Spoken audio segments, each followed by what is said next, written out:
Endearing Connections and Culinary Capers, Chronicles of Love and Family, Part 3. Having seemingly just arrived, Hank Brown stood at the entrance of the shop, observing that it was not open yet. After a moment, he turned to leave.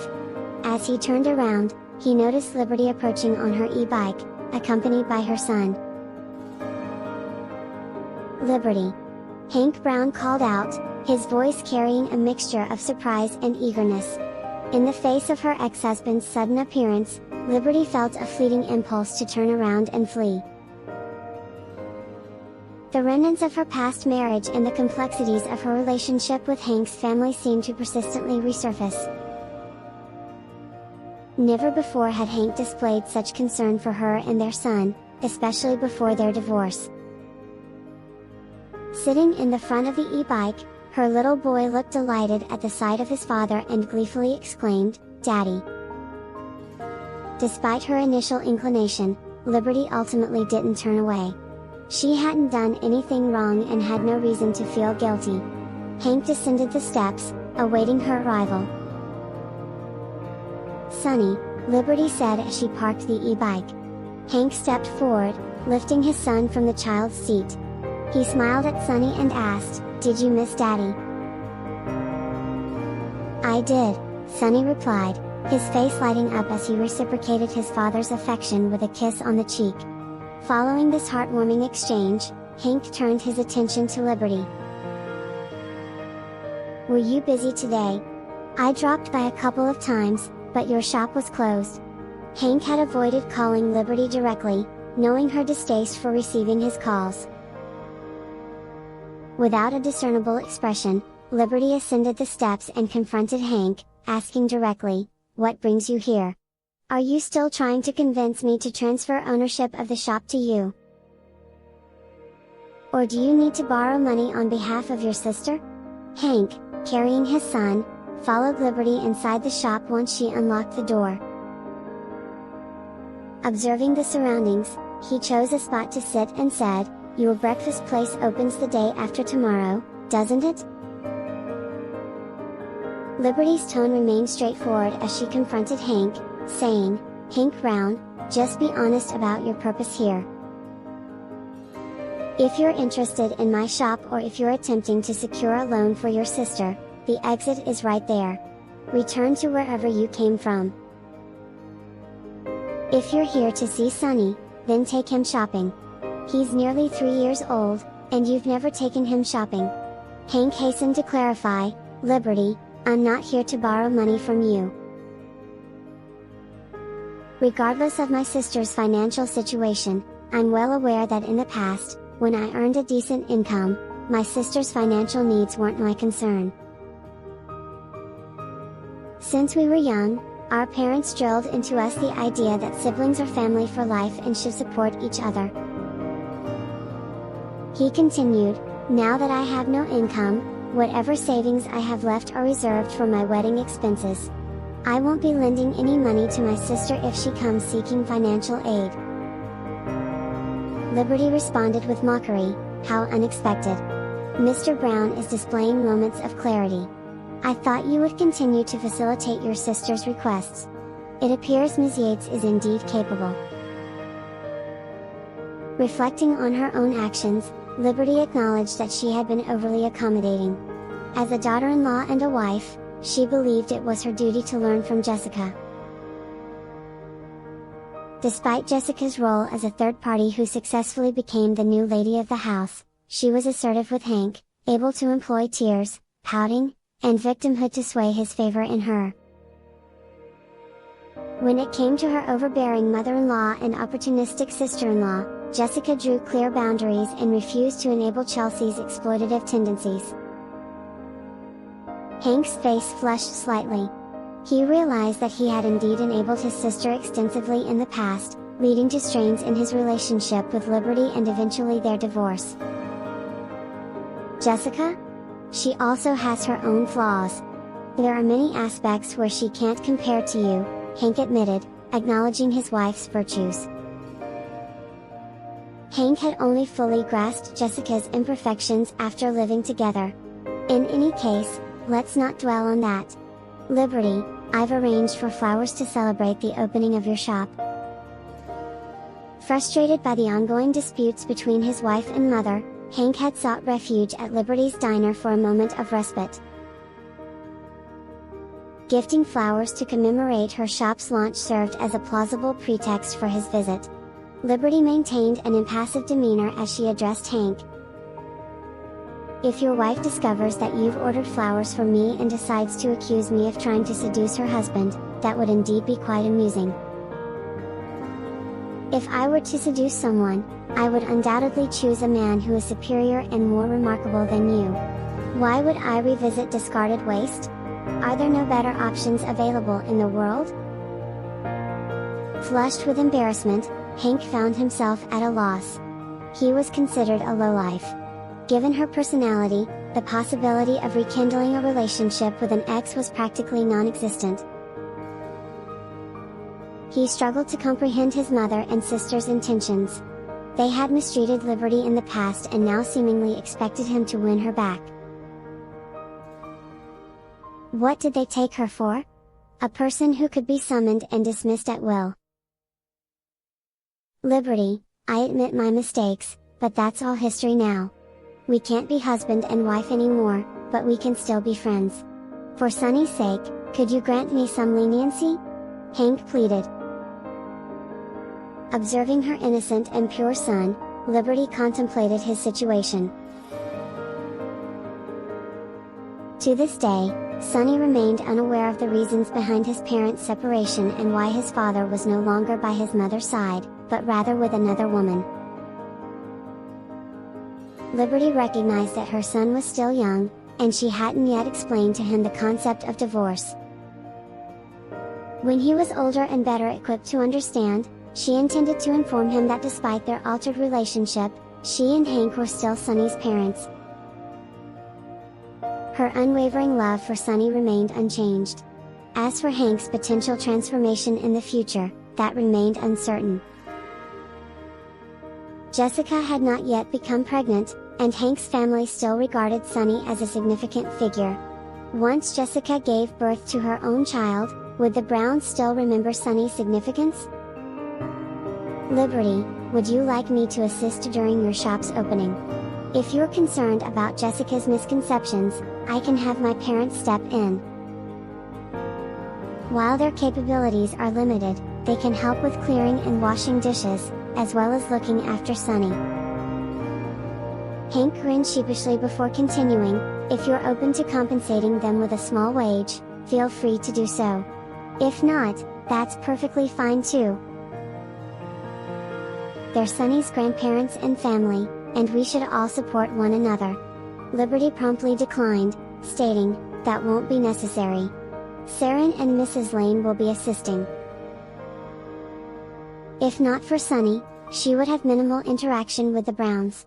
Hank inquired, who's Mrs. Lane? That's none of your concern, Liberty retorted. Hank choked on his words momentarily before addressing Liberty.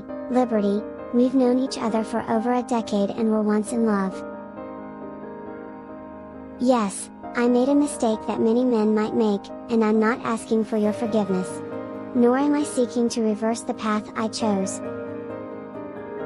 He added, however, don't treat me like a thief. At the very least, I'm still Sunny's biological father. I'm also diligent with my child support payments. Compared to those who neglect their responsibilities after divorce, I believe I've upheld my duties relatively well. Hank intended to care for Sunny during his formative years, hoping that Sunny would return the favor as he grew older.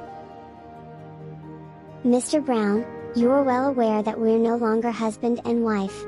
Stop implying that we're a family, Liberty retorted firmly.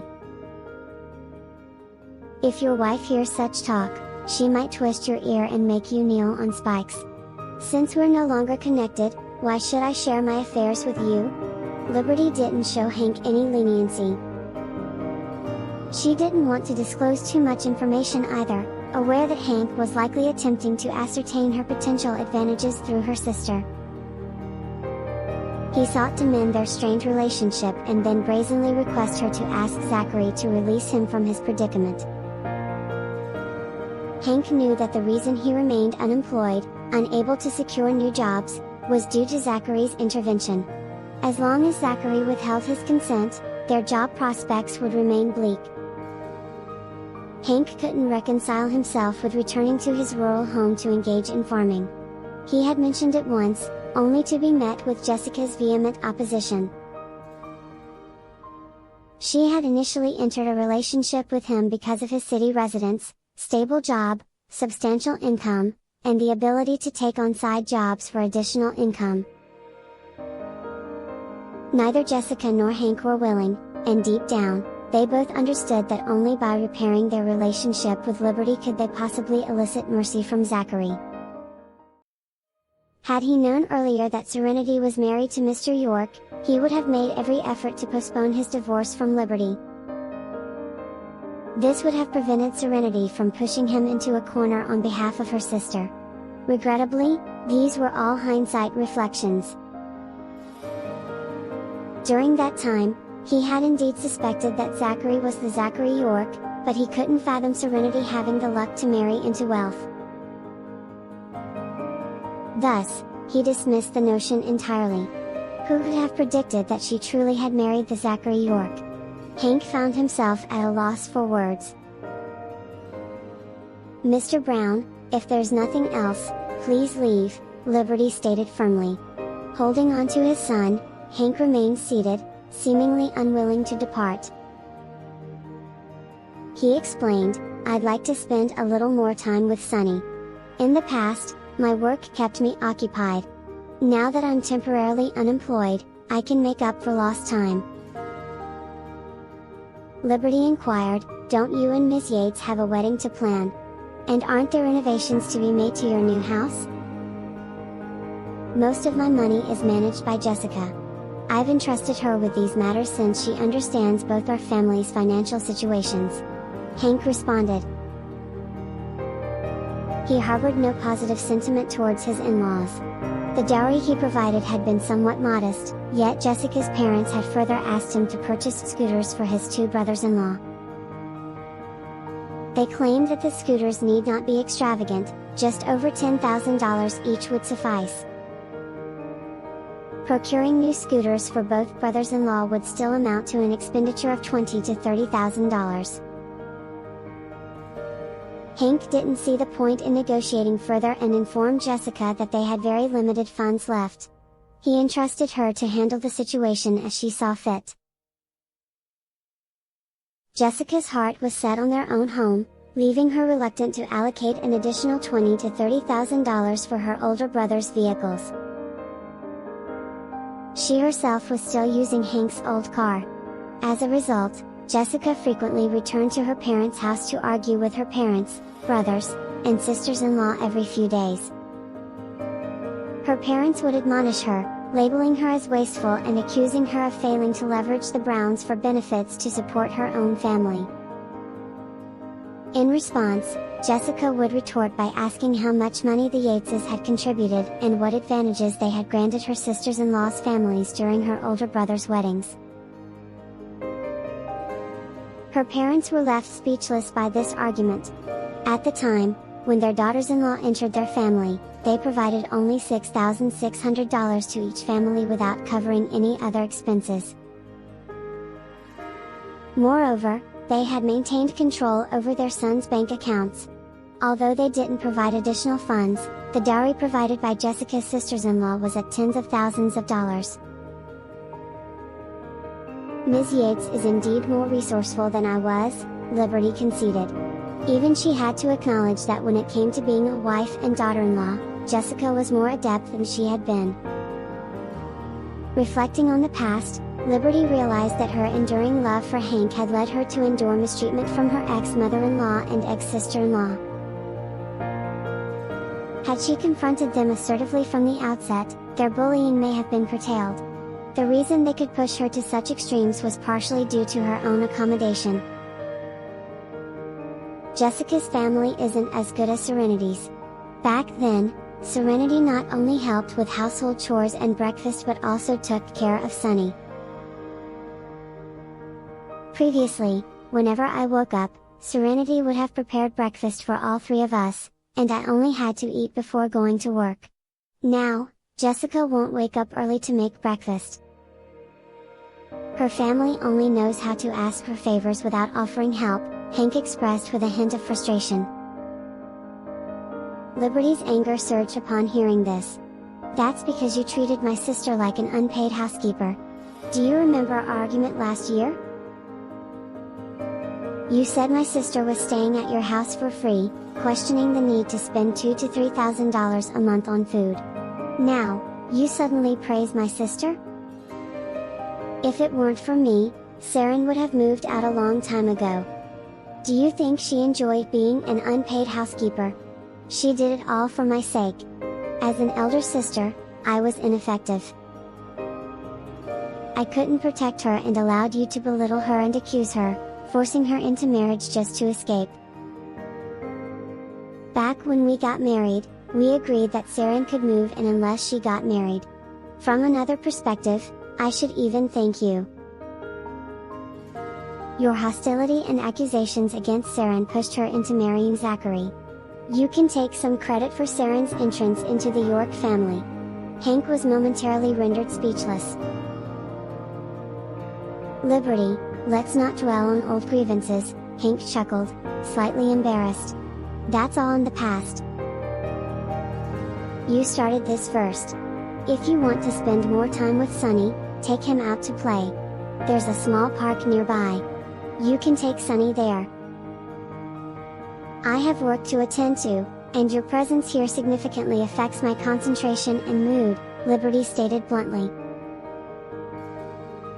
If not for her son being present and visibly cherished in Hank's arms, showcasing their strong bond, Liberty would have been tempted to shoo her ex-husband away with a broom.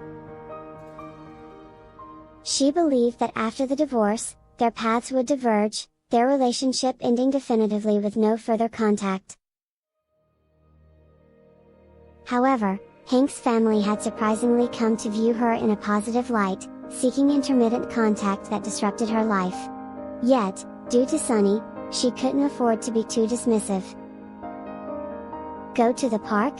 Dad, I want to go to the park, Sunny chimed in, not fully comprehending the conversation but sensing his mother's displeasure. If Mom wished for Dad to take him out to play, he'd make sure Dad took him to the park to play. Dad had never done that before. Alright, Dad will take Sunny to the park, Hank responded, eager to shift the focus away from their past grievances.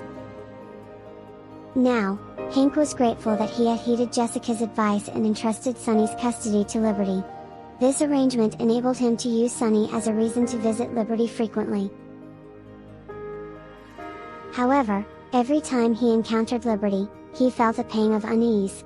Post-divorce, Hank was going through a rough patch, while Liberty was thriving. She had opened a successful shop and even shed weight, transforming her appearance. Losing over 20 pounds, she was now half as attractive as she was before marriage. If she lost another 20 pounds, she would reclaim the slim figure she had possessed when they first met. Hank hesitated to admit that after losing weight, Liberty would rival Jessica's appeal. As Duncan drove past after work, he coincidentally spotted Hank carrying Sunny out of the shop. Suspecting that the scoundrel might be attempting to abduct Sunny, he promptly hit the brakes and halted his car in front of All You Can Eat. Without hesitation, Duncan emerged from his vehicle, covering the distance to Hank in purposeful strides.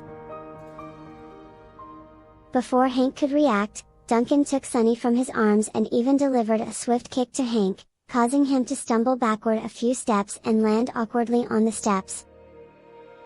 Staring at Duncan in bewilderment, Hank was utterly taken aback.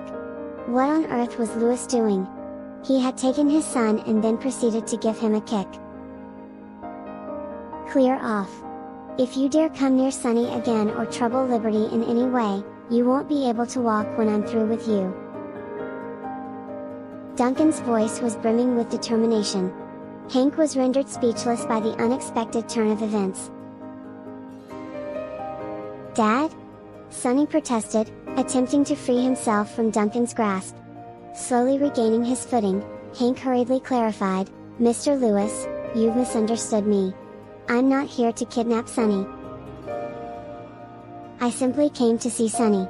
He expressed a desire to go to the park, so I was taking him there." Duncan continued to eye him skeptically, his mistrust evident. He entered the shop with determined steps, Sonny still in his arms. "Liberty." Duncan's voice resonated as he called out, his tone characteristically rough. "Has that scoundrel been troubling you again? Is he attempting to kidnap Sonny?" Given the Browns' previous attempt to abduct Sonny, Duncan's suspicions weren't entirely unfounded. Liberty emerged from the kitchen, her surprise evident upon seeing Duncan carrying Sonny. "Mr. Lewis, you're here. I did ask him to take Sonny out to play." "So, it was a misunderstanding on my part," Duncan mused. He gently set Sonny down and turned his attention back to Hank. "Very well. You should take Sonny out to play then. I didn't use too much force in that kick earlier, so you should be able to bear it, right?" Hank's expression darkened, resembling a storm cloud. Duncan's kick had been surprisingly forceful, causing him to stagger backward and end up sitting unceremoniously on the steps. Under Duncan Lewis' intense gaze, Hank wisely chose to hold his tongue and silently departed, Sonny in tow. As they left the premises, he whispered to his son, "Sonny, let's skip the park, okay?" "Why?" Sonny queried. "Didn't you see that intimidating man in Mom's shop? He's quite fierce, even Dad is a little scared of him. Mom might be scared of him too. If we leave her alone in the store and head to the park, that tough guy might intimidate her. Dad should stand up for Mom, even a little man like Sonny should learn to protect her." Duncan's sudden appearance had made Hank reluctant to leave. Despite any attempts from Liberty to usher him away, he was inclined to stay, even if it meant enduring the broom treatment. He seemed set on becoming the proverbial third wheel. It was evident to Hank that Duncan's intentions were to pursue Liberty, which fueled his agitation. Duncan might bear a knife scar on his face, emanating an imposing aura, but he was also the CEO of a major corporation, surpassing Hank in every aspect. Since Hank had lost his job following his second marriage, he couldn't help but feel envious, particularly imagining Liberty entering into a prosperous marriage for her second time. Sonny gazed at his father and stated, "That's Duncan. Duncan would never hurt Mom." Hank fell into silence for a moment before inquiring, "Do you really like Duncan?" Sonny shook his head. "I don't exactly like him, but he's not a bad person." For Sonny, Duncan's character as a good person was independent of his personal preferences. "Sonny, you need to understand that Duncan might take Mom away from you. In the future, he might turn into a bad guy. What you should do is prevent Mom and Duncan from being alone. If Mom wants to go on a date with Duncan, you should cry and throw a fit, got it?" Imitating his Uncle Zach's stern expression when angry, Sonny exclaimed loudly, "Duncan likes Sonny. He's fighting with Mom for Sonny, not against Sonny for Mom. Duncan looks scary on the outside and Sonny doesn't like it, but Duncan isn't a bad person. Besides, Mom never goes out with Duncan. Whenever he visits, he gives Sonny a pinwheel. But Sonny doesn't like pinwheels anymore." Duncan's attempts to please Sonny seemed repetitive and ineffective. Hank was at a loss for words. When they had divorced, Sonny hadn't been very articulate, but within just a few months, he had developed excellent communication skills and was speaking with clarity. "Sonny, you're still young, so you might not fully understand grown-up matters. The truth is, Duncan, doesn't have good intentions toward your mom. He's pretending to be friendly with you, but his real motive is to be close to your mom. He's attracted to your mom's beauty, which is why he keeps coming around. He's using you as an excuse." Sunny countered, "Mom has always been beautiful. In a child's eyes, a mother's beauty is timeless and unmatched." "Of course, your mom has always been beautiful. Sunny, how about we go grab something to eat and come back afterward? Let's skip the park for now." However, Sunny was insistent. "I want to go to the park. I really want to." With both his mother and Aunt Sarah being preoccupied recently, he hadn't been to the park to play in a while. Regardless of Hank's attempts to sway him, Sunny remained resolute in visiting the park. Hank relented and took his son to the park. However, Hank's mind was preoccupied with thoughts of Liberty and Duncan in the diner. He couldn't help but speculate about what they might be up to.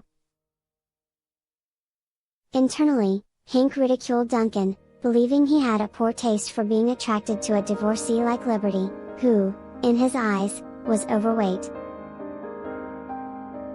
Now that an even more impressive man than himself had set his sights on a woman he didn't desire, Hank found himself grappling with mixed emotions. Back at the diner, Liberty remained oblivious to her ex-husband's attempts to manipulate their son to intervene with Duncan. Her demeanor toward Duncan was notably more affable that day. "Is the office open today?" she inquired, pouring a cup of warm water for Duncan and offering him a seat. "We've been swamped lately. We've got everyone working an extra day on the weekend. Offering double pay and taking tomorrow off as compensation for everyone." Duncan took a sip from his water cup before casually asking, "Is your scumbag ex-husband having regrets and trying to win you back?" Liberty responded promptly, "No way. He and that Yates woman just got married on Valentine's Day and are now preparing for their wedding. They're even renovating their marital home. He's emphasized repeatedly that he has no regrets about our divorce." Liberty held no regrets over her decisions either. Duncan's brows furrowed. "Then why is that scumbag constantly showing up here looking for you? He treated you terribly before. Whenever I see him, I have the urge to give him a good beating." Liberty explained, "He's attempting to use Sunny to mend the strained relationship between us." Duncan contemplated for a moment before commenting, "Their primary goal is to have Zachary release them from their predicament. But Zachary shouldn't forgive them. They deserve to remain jobless. Once they've depleted their savings, we'll see if Hank and his wife can still maintain their affection for each other as they do now." Couples in financial distress often had numerous challenges to contend with, and Hank and Jessica's difficult days were likely still ahead. With your diner established here, you can stand firm and maintain your position. Let them witness your business grow and flourish step by step. In the future, you might even open a grand hotel and become a strong, independent billionaire. We'll see how much that frustrates them." Liberty chuckled. "I also have aspirations to open a substantial hotel and amass wealth. My initial aim is to recover the capital I invested in this diner. My second goal is to establish a branch."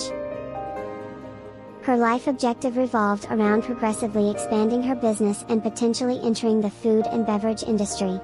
"When we first divorced, I wanted to sever all ties with the Browns. However, Hank's mother kept tracking me down, discovering that I'm opening a diner here and even finding out where I live now. I can't distance myself from them, since Sunny is caught in the middle. Regardless, I won't let them trample over me again. I won't be afraid of their periodic visits to assert their presence." Duncan accurately pointed out, "Their remorse is likely fueled by your wealthy aunt and your sister's marriage to Zachary. They're seeking to gain advantages from that. Additionally, you've been diligently working since leaving the Browns. Hardworking individuals are seldom dealt an unfair hand by fate. Your life will continue improving, surpassing theirs. Liberty laughed. That's why I say even divorce loses its fear factor when you encounter a scoundrel. The ultimate satisfaction is outliving them. Even if she hadn't connected with her affluent aunt and her sister hadn't married Zachary, her life would still have evolved positively. Mr. Lewis, I'm about to prepare dinner for my son and myself. Would you like to join us? Our meals are usually quite simple. No need. I promised my mother I'd have dinner with her tonight. By the way, where were you all day? I didn't see your shop open this morning, nor when I got back from work this afternoon. Duncan traversed the street daily en route to his office. Liberty affirmed, Saren and I visited our old home. We just returned this afternoon. Duncan made a sound of acknowledgement and inquired with curiosity, what was the purpose of your visit? We went to fight for our inheritance and pay our respects to my parents. Duncan mused again, did you succeed? He was aware that Liberty's grandparents had claimed their home entirely and intended to pass it on to John.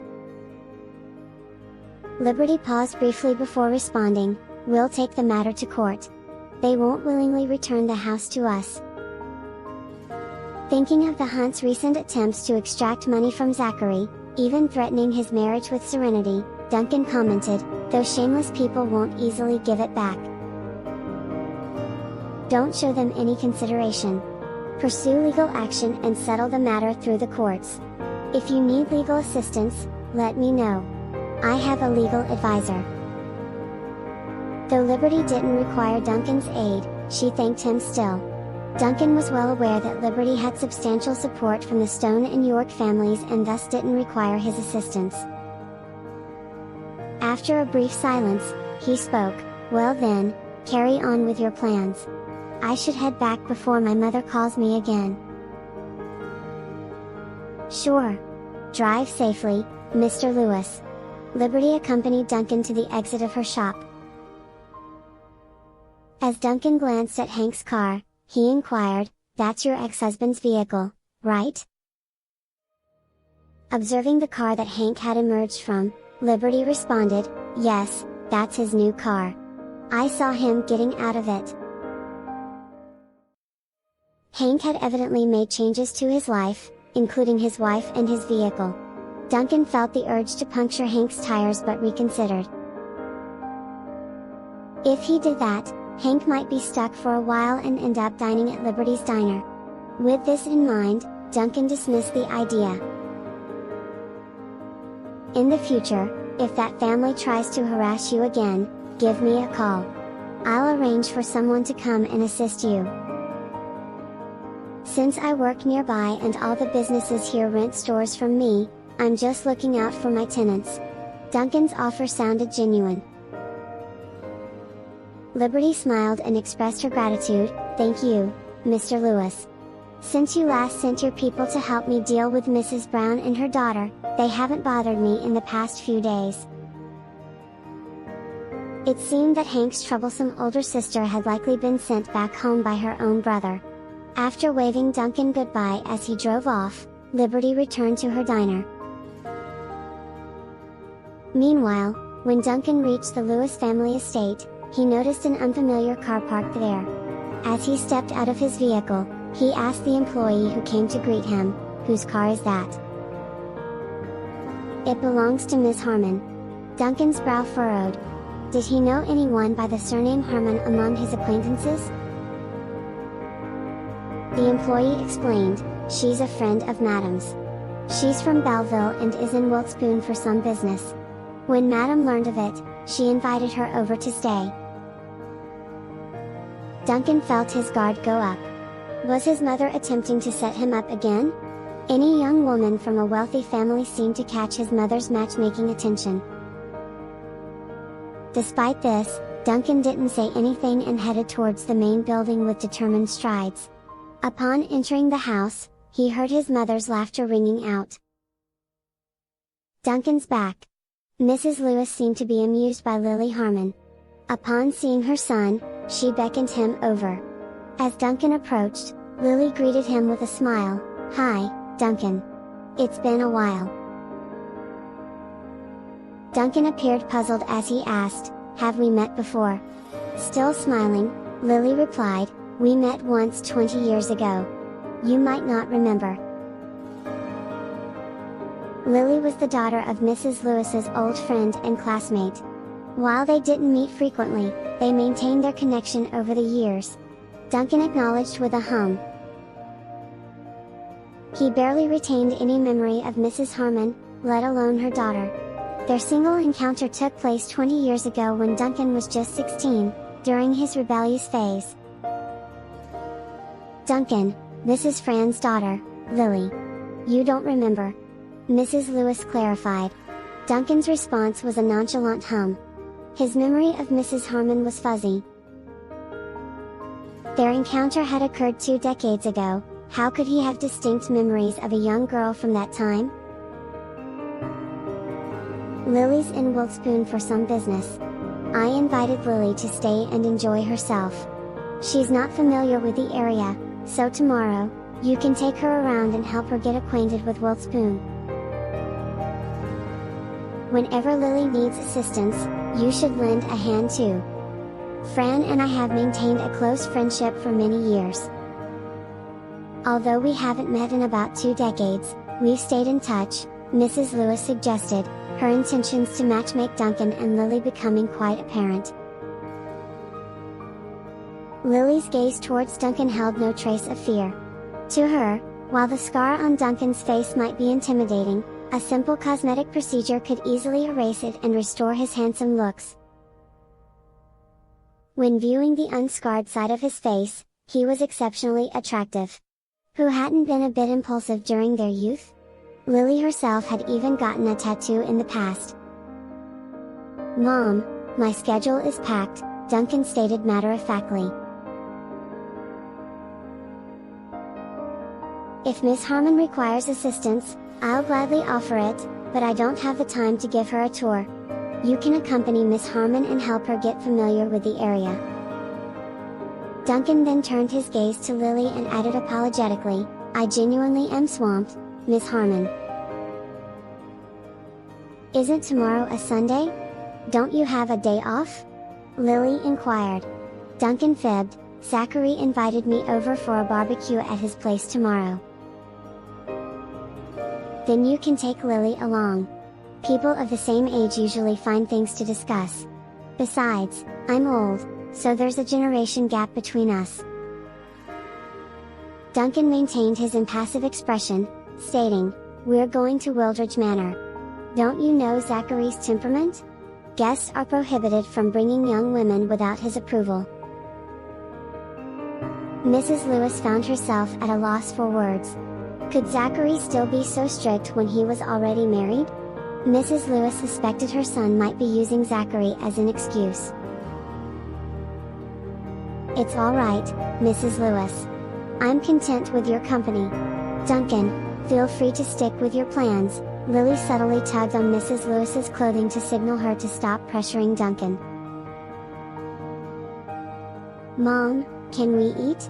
I'm quite hungry," Duncan redirected the conversation. Mrs. Lewis promptly instructed the maids to set the table. Turning, Duncan made his way toward the dining room. "Lily, that's how Duncan is. I hope you won't take it personally," Mrs. Lewis said. Lily offered a smile and reassured her, "No worries, I understand. I dropped by unexpectedly when he already had plans. It wouldn't be right for him to alter them for me." By the way, when he mentioned Zachary, was he referring to Zachary York? The Wildridge Manor he mentioned is the former York residence. Lily might be from Belleville, but she had some knowledge of Wiltspoon's upper class. He's the eldest son of the York family. Zachary's married and has a partner, yet he still doesn't allow friends to bring young women to gatherings at his house. Curious, Lily inquired, "I heard his wife is an orphan from a farming village. How did they end up marrying? It was arranged by old Mrs. York. That Hunt woman truly has no parents. She does have a sister, they relied on each other for survival. Oh, and Mrs. Stone is their aunt. They only found each other last year, which led to Mrs. Stone hosting a grand celebration to commemorate their reunion. Mrs. Lewis recalled Liberty particularly well due to her weight. At the time, her impression of Liberty was one of distaste. While she knew less about Serenity, she was aware that Zachary held a deep affection for her. Lily's eyes sparkled with interest. I wonder if I'll have the opportunity to get to know Mrs. York. While she had heard of Mr. York before, she had never met him in person. Lily believed that a woman who could capture Mr. York's heart must possess something truly remarkable. She saw it as a chance to learn a thing or two about captivating a man. At 28 years old, Lily was currently single. Though she had been in a relationship during her late teens, it hadn't borne fruit. Subsequently, she immersed herself in her family's business, leaving no room for a boyfriend. Mrs. Lewis had clear intentions of matchmaking Lily and Duncan, and both families were supportive. Lily was well aware of Duncan's past as a former gang member, and she had no qualms about it. The scar on his face also didn't deter her, as she believed that she could make him fall in love and, if needed, encourage him to undergo minor plastic surgery to remove the scar. Hearing Lily's thoughts, Mrs. Lewis chuckled. You certainly will. Zachary and Duncan share a strong friendship. Dropping her voice, Mrs. Lewis leaned in and confided, even though Serenity Hunt's background isn't particularly noteworthy, the fact that she's Zachary York's wife is undeniable. It would be wise for you to connect with her and establish a rapport. Mrs. Lewis worried that someone as accomplished and assertive as Lily might underestimate Serenity. Given that Serenity was the most cherished person in Zachary's life and also held a close bond with Duncan, if Lily were to pursue a relationship with Duncan, she would inevitably enter their circle. If Lily were to disrespect Serenity, it might strain Zachary and Duncan's friendship. Mrs. Lewis hoped to avoid any discord arising from Lily's interactions within their circle. Lily offered a serene smile. Mrs. Lewis, I understand. Wise women don't judge people based on their origins. Miss Hunt's capabilities earned her the title of Mrs. York. I truly admire her. Lily believed that even if Serenity had been in humble circumstances, winning over Zachary made her the epitome of an accomplished woman worth emulating. That's a great perspective. Let's have our meal now. Mrs. Lewis warmly led Lily into the dining room. Just as they entered, they overheard Duncan conversing on the phone with Zachary. Meanwhile, Zachary was busily preparing a heartfelt dinner for his beloved wife, Serenity. Feeling low, Serenity had no desire to dine out, so Zachary took it upon himself to cook. Old Mrs. York was absent once more, off on some unannounced adventure. Previously, Serenity would have worried, but now that she knew her grandmother-in-law was on a quest to find suitable wives for her grandsons, she felt no need to inquire about her whereabouts. Zachary had also revealed that in her youth, Grandma May had been a formidable intelligence operative. Even generations later, her reputation still commanded respect. When the Buchan family, experts in intelligence, encountered Grandma May, they held her in great reverence, considering her a maestro in the field.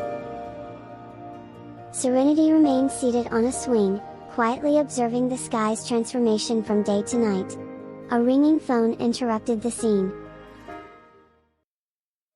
Just as they entered, they overheard Duncan conversing on the phone with Zachary. Meanwhile, Zachary was busily preparing a heartfelt dinner for his beloved wife, Serenity. Feeling low, Serenity had no desire to dine out, so Zachary took it upon himself to cook. Old Mrs. York was absent once more, off on some unannounced adventure. Previously, Serenity would have worried, but now that she knew her grandmother-in-law was on a quest to find suitable wives for her grandsons, she felt no need to inquire about her whereabouts. Zachary had also revealed that in her youth, Grandma May had been a formidable intelligence operative. Even generations later, her reputation still commanded respect. When the Buchan family, experts in intelligence, encountered Grandma May, they held her in great reverence, considering her a maestro in the field. Serenity remained seated on a swing, quietly observing the sky's transformation from day to night. A ringing phone interrupted the scene. Zachary paused his activities, pulling out his phone to check the caller ID before answering. Duncan. Zachary, don't forget to prepare extra chicken thighs for the barbecue at your residence tomorrow. It's been so long since I've had your barbecue chicken thighs. I'm really looking forward to it. When did I mention a barbecue at the manor tomorrow? Zachary queried, somewhat puzzled. Duncan's suggestion seemed to disregard his plans. If Duncan wanted to indulge in a barbecue, there were plenty of other locations they could choose. Why did it have to be at the manor? As Duncan continued to chatter about food, not acknowledging Zachary's inquiry, Zachary ended the call. The conversation, however, sparked an idea.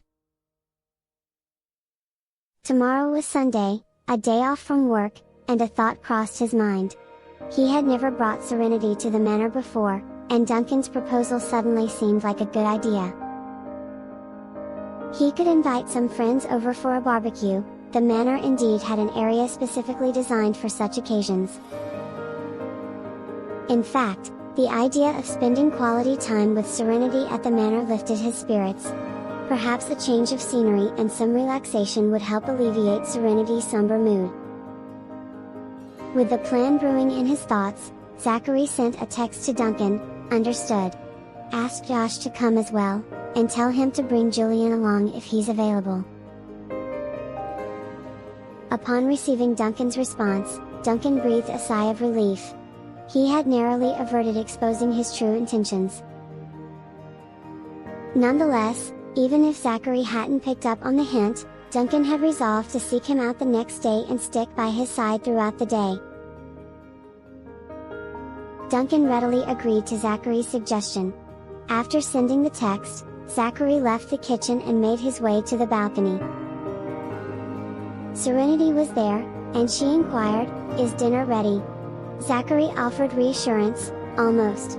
How about some soup to start?" "It's ready." "No, I don't have an appetite." The visit to her hometown had stirred up emotions and memories, leading Serenity to shed tears. Even though they had returned from her hometown, the memories still lingered. Zachary knelt down to meet her gaze and tenderly wiped away her tears. His voice gentle, he said, "Tomorrow, we'll go to Wildridge Manor. We can spend a few days there. The scenery is breathtaking, and the manor is surrounded by nature's beauty. While it was built by humans decades ago, it has seamlessly integrated with the landscape. The flower fields are in full bloom right now, making it an enchanting sight."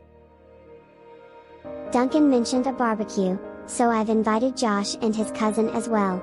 We have a designated barbecue area at the manor. If you'd like, we can also invite Miss Socks, your cousin, and others.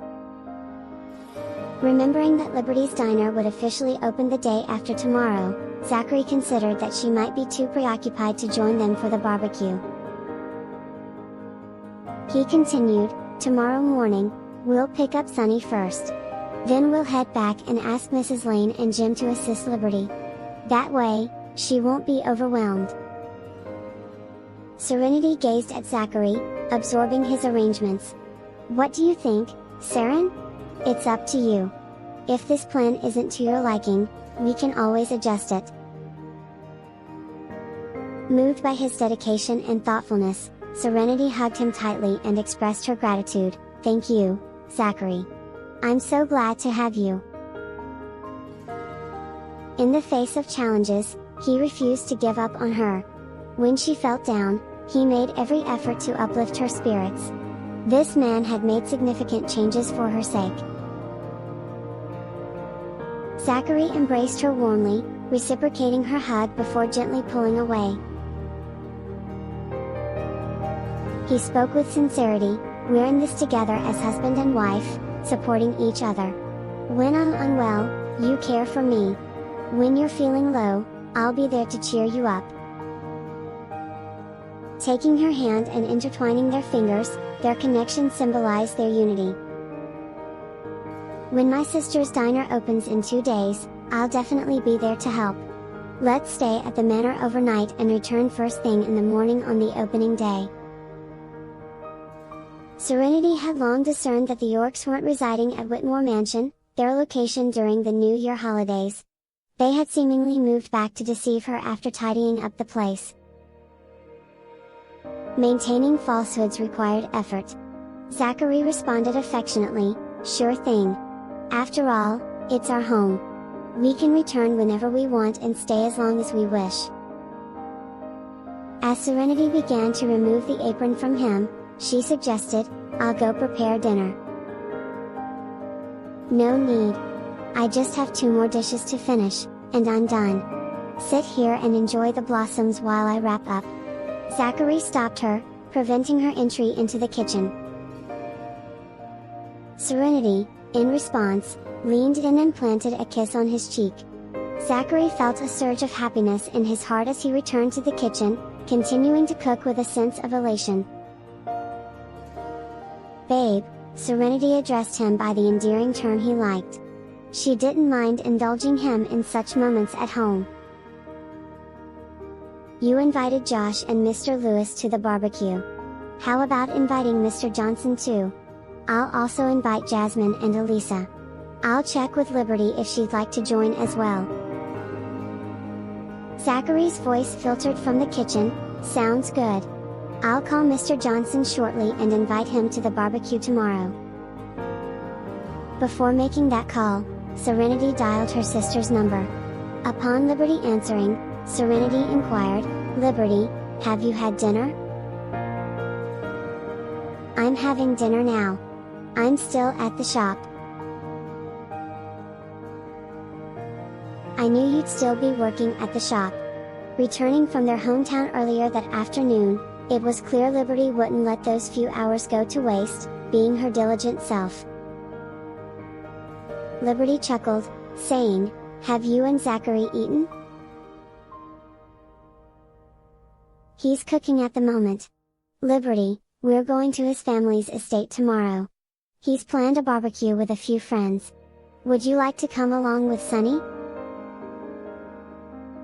Liberty replied swiftly, "I have quite a few things to manage, especially since I'm opening in 2 days. I still have some loose ends to tie up. But I'm genuinely eager to visit." Liberty had concerns about how she was perceived by her sister's in-laws, given she hadn't heard from them. Tanya, busy with preparations for Alice's gift and Liberty's presents, had yet to reach out. Tanya planned to arrange a meeting between both families to officially discuss the upcoming wedding and intended to contact Liberty soon. "Zachary will have Mrs. Lane and Jim assist you. If you need anything more, make a list. Once they're there, you can pass it to them for assistance. Let's go together, Liberty." "Agreed. I'll bring Sunny along."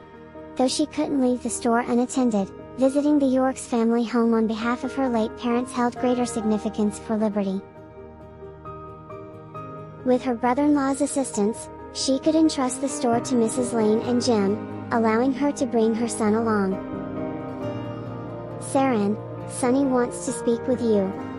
The little one eagerly tugged at his mother's sleeve, indicating his desire to talk to Aunt Serenity. Liberty handed the phone to her son, and he happily greeted, "Hi, Aunt Sarah." "Hey, Sunny. Are you having dinner? Are you full? What did Mom cook for you?" With glee, Sunny shared, "It's not Mom's cooking. Dad took Sunny to buy food. It's delicious, but Mom's just having vegetables." Liberty was still working on losing weight, opting for a lighter dinner with minimal meat. Your dad's visiting again? Hank's persistent presence was hard to ignore. Truly a family with its unique quirks.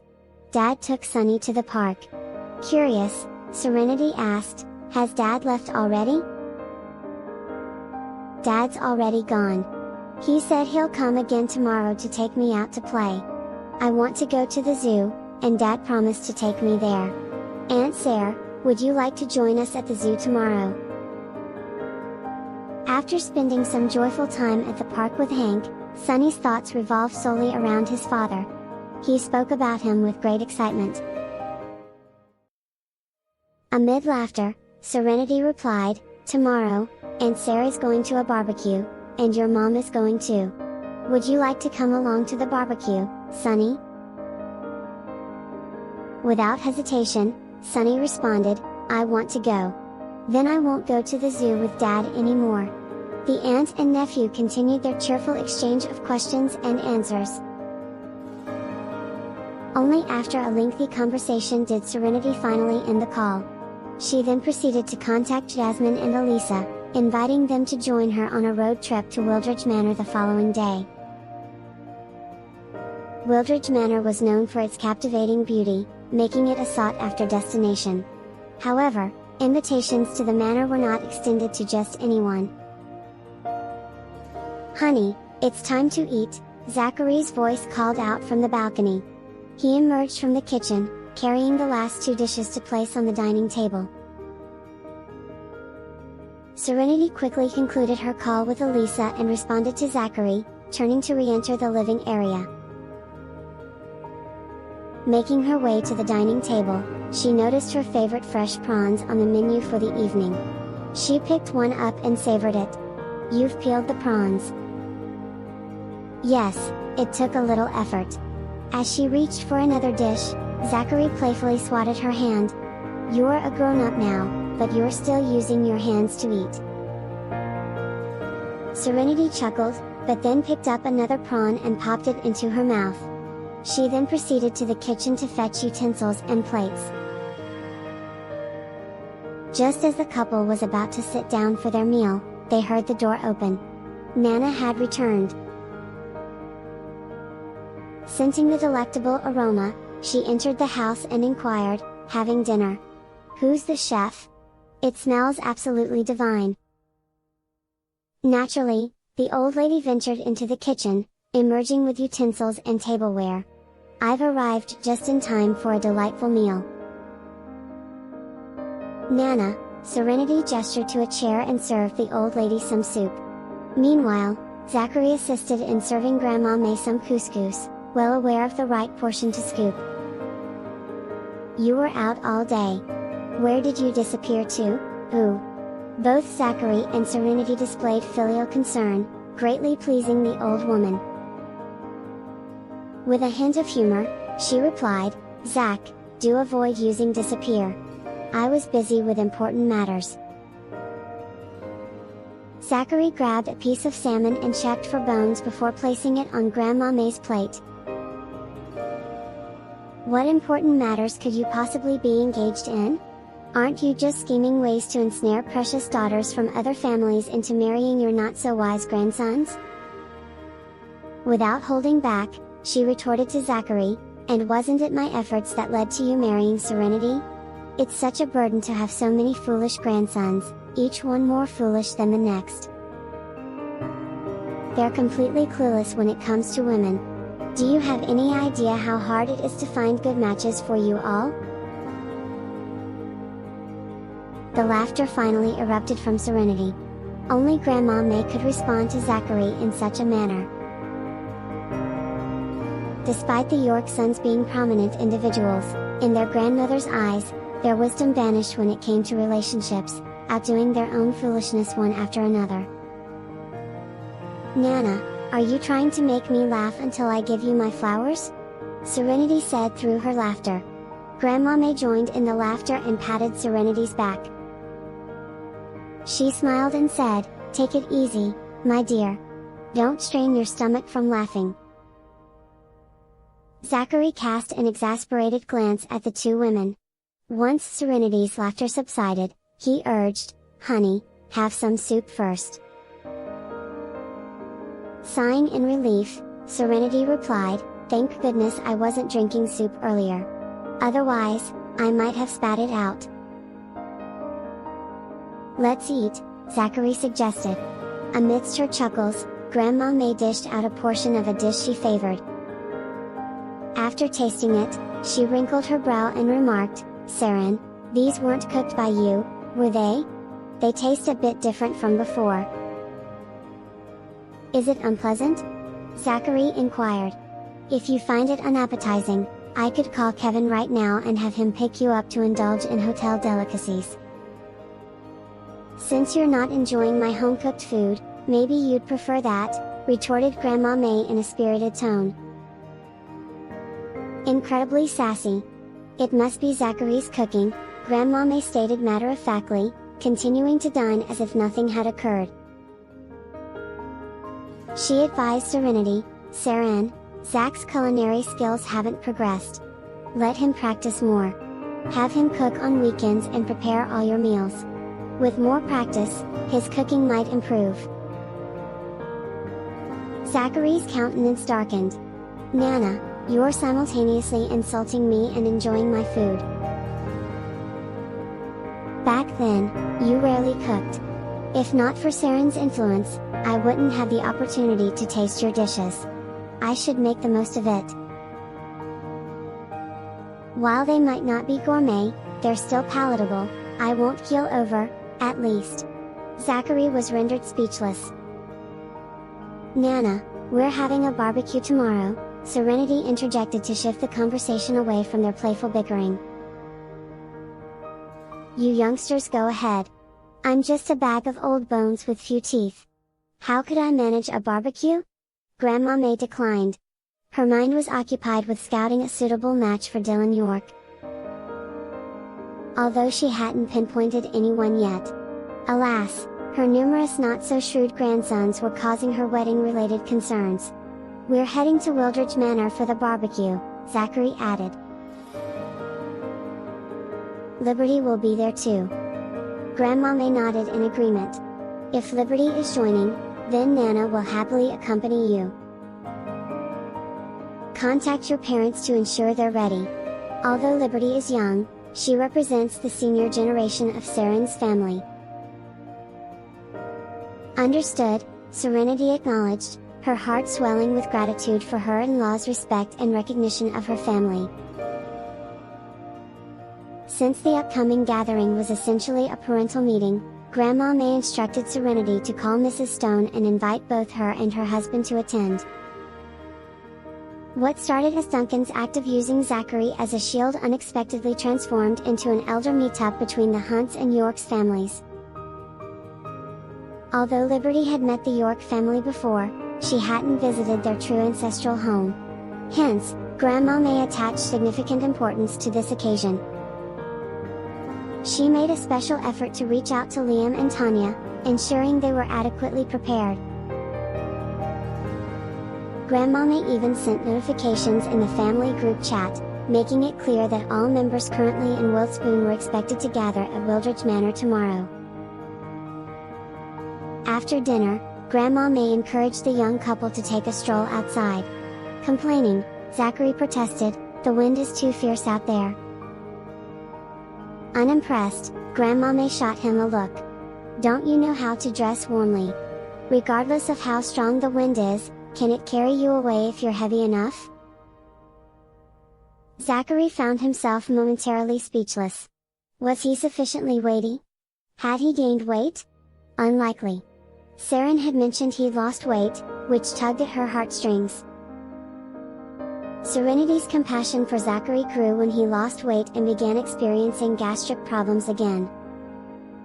Their bond deepened during that time, causing his previous deception and identity concealment to fade into insignificance. Donning jackets to combat the chilly wind, the couple emerged from the bedroom, Serenity having thoughtfully fetched one for Zachary as well. Given how windy it is tonight, with the lingering spring chill, "You should wear a jacket before we go outside," Serenity suggested, assisting Zachary with his jacket, his face adorned with a smile. Grandma May averted her gaze, not keen on witnessing her silly grandson's behavior. Hand in hand, the couple embarked on their stroll. Over at the Browns' rented dwelling, Mrs. Brown answered the door, expectantly awaiting her son's return. Spotting Hank rather than her husband, she inquired with concern, "How did it go? Did you manage to open it? Where did Liberty take Sonny? Did they find another hiding spot to avoid us?" While Mrs. Brown secretly hoped her son would part ways with the Yates woman and reunite with Liberty, she knew the likelihood was slim. Hence, Sonny had become her greatest concern. If Liberty decided to go into hiding with Sonny, where could they even start looking? Hank's first query was hushed, "Mom, is Jessica home?" "She went out to buy some takeout. I suggested she cook, but she claimed the fridge lacked enough ingredients and opted to bring home some food instead. She's quite stubborn. Despite both of you losing your jobs and sources of income, she hasn't shown any restraint in her spending." Mrs. Brown expressed her displeasure toward her new daughter-in-law. Hank let out a sigh of relief and, stepping into the house, he inspected the kitchen. Only 3 eggs remained in the fridge. True to form, the fridge's contents were severely lacking. "Mom, you and Dad stay home all day, yet you never bother to shop at the market. Even I can't subsist solely on vegetables and eggs every day, let alone Jessica." Whenever his parents cooked, their meals consisted of a plain lettuce dish and 3 boiled eggs. 3 boiled eggs, divided among him and his parents, with Jessica left out. Although Jessica could tolerate it once or twice, the repetition led to her frustration. "We're helping you save money," Mrs. Brown nonchalantly justified. "You still need to renovate your house, and weddings require funds too. Why not discuss canceling the wedding with the Yates woman? You've already registered your marriage. We're all family now, why waste money on a wedding? It's your second marriage, there's no real need for another grand ceremony." Exiting the kitchen, Hank held his ground, saying resolutely, "I promised Jessica a lavish wedding. I can't let her down. It's her first. Women usually only wear a wedding dress once in their lives." He couldn't mend his mother's animosity, but he wouldn't waver on his steadfast decisions. He still possessed some savings, half of which he allocated to Jessica for renovations and the reception. With his job loss as a consequence of Zachary's retribution, he didn't know when he could secure another position. He couldn't afford to spend all his savings. To Jessica, he cited limited funds as the reason for simple renovations and furnishings. If she desired a more upscale aesthetic, she'd have to contribute herself. "If you'd shown such consideration to Liberty back then, my grandson might not have left my side. Tell me quickly, did Liberty take Sonny somewhere in seclusion?" Sitting on the sofa, Hank inquired, "Where's Dad?" "He's playing chess with a neighbor across the way. He seems to be enjoying himself and isn't concerned about anything. Liberty hasn't hidden away with Sonny. It's possible she temporarily closed the shop due to some urgent matter. I took Sonny to the park for a while. He's quite content." "That's good to hear," Mrs. Brown sighed in relief. "You ought to spend more time with Sonny to nurture your relationship. Otherwise, it'll be disheartening when he calls someone else Dad." The door swung open. Hank paused his conversation with his mother, sensing Jessica's arrival. As anticipated, Jessica entered, carrying 2 portions of fast food. "Hey, you're back. Perfect timing, let's eat. I got 2 combo meals for us," Jessica announced, placing the set meals down beside Hank. She then placed her portion on the coffee table, unveiling the fast food containers and commencing her meal. Hank glanced at his mother and then at Jessica before inquiring, "Honey, did you only get 2 sets? What about Mom and Dad?" Jessica, munching away, replied, "I didn't get any for them. They can prepare whatever they'd like. We still have 2 packs of instant noodles at home, enough for 1 each." During her in-laws' cooking endeavors, portions were meager. While serving, Mrs. Brown would allocate sizable portions to her husband and Hank. However, she'd also serve herself a generous serving but never extend the same courtesy to Jessica. Whenever Jessica sought some of the food, only meager remnants remained in the pot. Her mother-in-law orchestrated this intentionally. Every meal Jessica partook in at home, her mother-in-law would conveniently neglect to buy groceries. Even when Mrs. Brown prepared a dish as simple as plain lettuce with 3 boiled eggs, it'd be distributed just enough for the 3 of them, leaving Jessica, her daughter-in-law, without a share. Had Hank not sided with her, sharing half his food and even offering her his boiled egg, Jessica would have found it unbearable to reside in that household. The more she engaged with her in-laws, the clearer it became why Liberty expressed gratitude after their divorce. Since the pattern had been set, Jessica decided to reciprocate in kind. Thus, she ordered just 1 set meal for Hank during their takeout. As for her in-laws, none. Mrs. Brown's frustration reached a boiling point. She gestured towards Jessica, who was savoring her meal without a care, on the verge of unleashing a torrent of harsh words. "Mom, I'll give you my portion. I can have some instant noodles, it's been a while, and I wouldn't mind having them." Hank quickly interjected, thrusting his set meal into his mother's hands to prevent another clash between his wife and mother. Heart aching for her son, Mrs. Brown slammed the set meal onto the coffee table with force. She rose indignantly and declared, "Do you think I can't afford a fast food meal? I have a pension too. Ooh. Son, let's go. Call your dad. We're heading to a restaurant."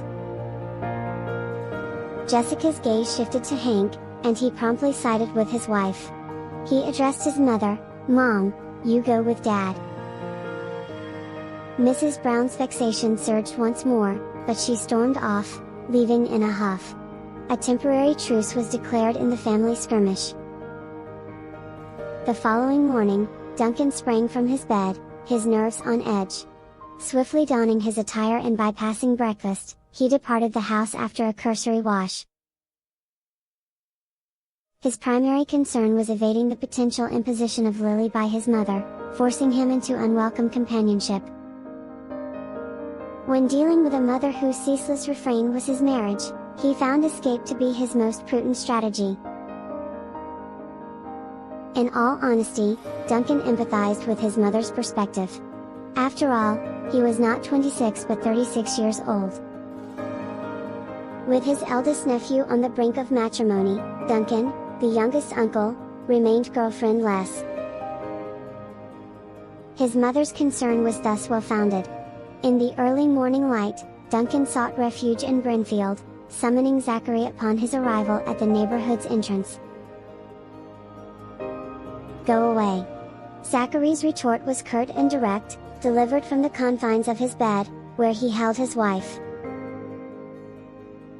"Why so hostile? Given our years of friendship, what's amiss with me joining you for breakfast?" Duncan rebutted. "Bro, do you realize the time? You're here so early. Did you sprint over fearing a tiger was in pursuit?" Zachary shot back, his irritation palpable. Today, Zachary had foregone breakfast preparations, arranging instead for Kevin to procure their morning meal from the hotel. If Kevin could hear Zachary's inner musings, he would likely quip that on the way had become an arbitrary route due to his eldest cousin's request. Checking the time, Duncan explained, "It's nearly 7. As I resolved to have breakfast, I naturally arrived earlier. Zachary, You possess clairvoyant abilities. Indeed, a tiger is at home, a tigress, to be precise. I fear I'll be devoured entirely, so I sought refuge here. You're my best defense. Zachary found himself at a loss for words. Duncan's candid honesty left no room for dispute. When Serenity roused from slumber to find her husband beside her, sporting an inexplicable expression, she inquired, "Babe, who's calling?" "A refugee," Zachary stated, disconnecting from Duncan's call. "A refugee?" Serenity remained momentarily puzzled. Seeking clarification, she asked, "Who's the refugee?" "Who else but Duncan? With Josh now accompanied by Miss Socks, he no longer requires an escape from home," Zachary explained. Serenity's comprehension illuminated her features. Amusement danced in her eyes as she chuckled, "Are the Lewis incessantly badgering him about marriage?" "I suspect Mrs. Lewis has extended an invitation to a young lady she envisions as a prospective daughter-in-law. Duncan finds this disconcerting, prompting him to flee here, using me as his shield." Serenity assumed a sitting position, extending her arms to envelop her husband in a sympathetic embrace. Amusement still lingered in her expression. "Mr. Lewis is 36, isn't he? His family's concern is not unfounded. If I had a son of that age who remained unattached, I'd likely share their anxiety." Gauging the time on her phone, she questioned, "What's the hour now?" "It's about time to rise and prepare breakfast," Zachary answered, guiding Serenity back into a prone position as he embraced her. In response, she raised the covers, prepared to disembark. Zachary's arms enveloped her, drawing her back as they settled onto the bed together. "Breakfast needn't concern us today.